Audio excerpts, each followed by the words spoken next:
This segment of CoastLife is sponsored by Heather's Homeworks. Leah, you know that naturally I'm kind of messy. I think both of us are a little bit, if left to our own devices, That's not the exactly cleanest. right. Yeah, exactly. So, you know, but there is a difference, and I hate to admit it. There's a difference in my viewpoint, my mental health, when I make my bed and when I don't.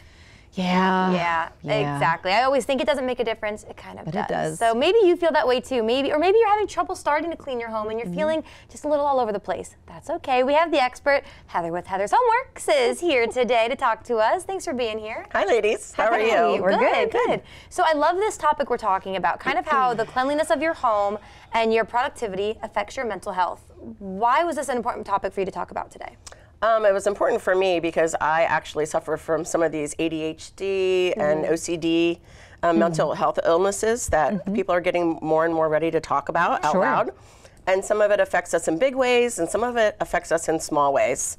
And so I have developed some coping mechanisms in my own home. Even though I might know all about cleaning, sometimes I just, you know, getting motivated, getting started can sometimes be a big barrier to getting it done. Yeah, definitely. So if someone is having trouble getting motivated, but they know it's something they need to do, what steps do you have for them, or what tricks and tips do you have? So actually one of my most basic tricks and tips is one that I use with my children. Because, you know, you're like, go clean up your room. And they're like, I want to go out and play. And I'm like, okay, well, let's just do 10 minutes. And so sometimes I will use the old-fashioned, everybody's seen one of these from back in the olden days, egg timer, and I set it for 10 minutes, maybe 15 minutes, depending on age appropriate, how much time they can handle. And then I'm like, when this goes off, you're free to go run about, and then we'll try it again tomorrow.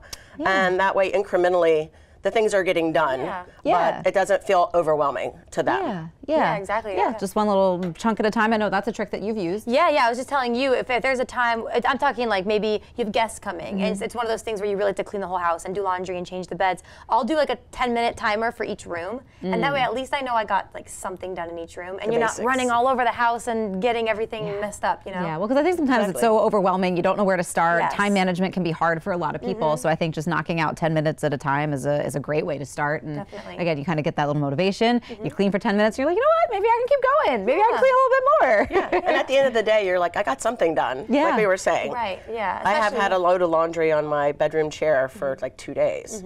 And every night that I don't get it sorted, it's kind of like, you know? So having that like progress each day, like it's a real mood lifter. Totally. I think too, if maybe, I know sometimes people, if you're struggling with your mental health already, it's hard to get that motivation. So if you do 10 minutes, at least you know you changed something. You didn't get the whole house done, that's okay.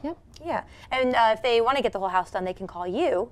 What do you do, or what's when you're called into a home and maybe someone's struggling? How do you work with them in person? What does that look like? Well, normally we talk to them about tidying situations. A lot of times, the first time we go in, we'll spend an extra hour helping them like to get a problem area sorted out, just to give them like a boost towards, oh look, this looks so much better, and if you just spend a few more minutes on it when we're not here, then even the next time we come, it'll look better. Definitely. I see you have some paper too, so we're talking lists. Maybe the timer's not for you, but a lot of us get these little list things from charitable organizations, so I use them a lot to make little bullet point lists of things that I want to get done. It might be the tall dresser, the short dresser.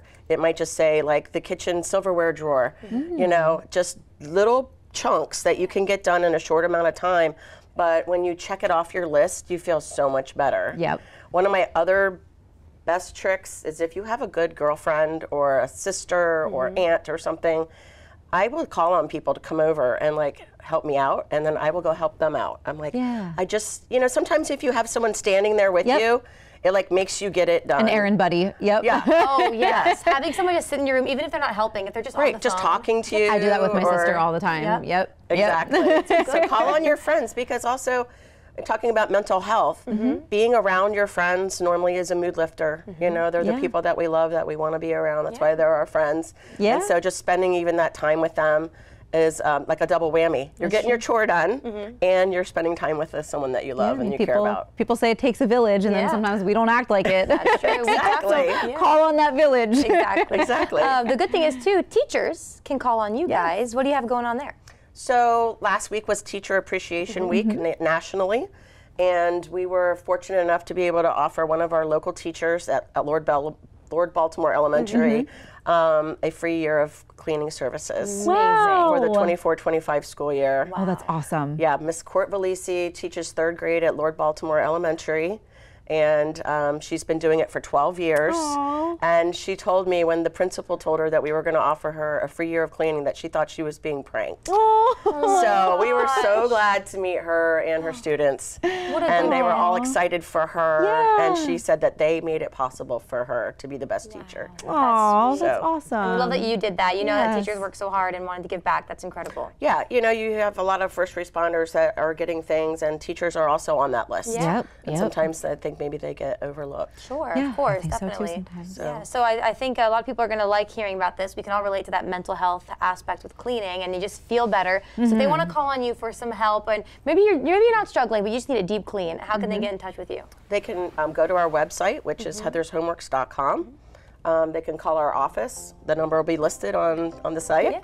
And yeah, we'd love to help out however we can.